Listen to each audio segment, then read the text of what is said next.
அனைவருக்கும் வணக்கம். நம்ம கோயம்புத்தூர் வேடப்பட்டி குறும்பம்பாளையத்துக்குள்ள 4 பிஹெச்கே ஹவுஸ் சேல்ஸுக்கு வந்திருக்குங்க. Land area 4.60 cent, land measurement frontage 40, length 50ங்க. போர்ட்டிகோ 17.5க்கு 9. ஒரு சிங்கிள் கார் பார்க்கிங் நிப்பாட்டிக்கலாம், பைக் நிப்பாட்டிக்கலாங்க. வீட்டோட கிளப்புறத்தில் கார்டன் செட்டப் பண்ணியிருக்கிறாங்க.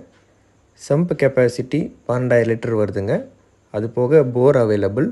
போருக்கு சாஃப்ட்னர் இருக்குதுங்க. வெளியவே ஒரு காமன் டாய்லெட் இருக்குது. வீட்டோட தென்புறத்தில் 2 அடி செட் பேக் இருக்குங்க. மேல்புறத்தில் 3 அடி செட் பேக் இருக்குது. வீட்டை சுற்றி காம்பவுண்ட் வால் இருக்குதுங்க. வீட்டோட லிவிங் ஹால் 16க்கு 20. வீட்டில் யூஸ் பண்ணியிருக்கிற எல்லா